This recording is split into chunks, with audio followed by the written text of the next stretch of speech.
Hey, it's Jay from Bugspray.com with my tip of the day. Right now, the temperatures outside are dropping around most of the country, and we have customers asking us, hey, what do I need to do to winterize my sprayer? Well, if you're properly maintaining your sprayer, there's really nothing different that you need to do now. So what is properly maintaining your sprayer?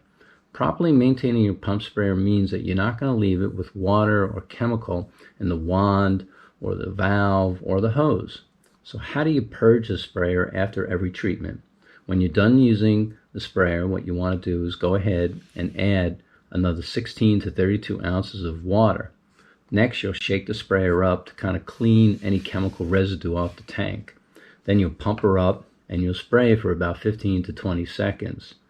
Notice that the spray coming out is not perfectly clear, and that's because it's removed some chemical from the tank as well as the hose and the valve and the wand. Now you go ahead and remove the pump assembly, empty the sprayer, add another 16 to 32 ounces of water, pump it back up and spray for another 20 seconds. This time around, you're going to notice that virtually all the water coming out is very, very clear.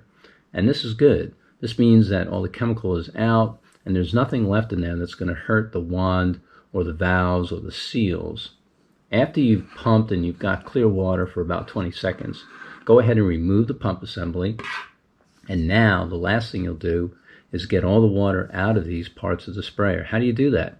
Well, the valve is the secret.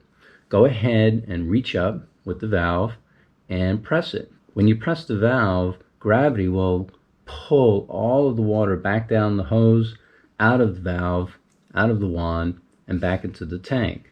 So now you've got an empty wand, an empty valve, empty hose, and there's no water in there that can freeze and crack these components. Rest assured, even if you have a metal sprayer, they will crack if you're leaving it with water inside.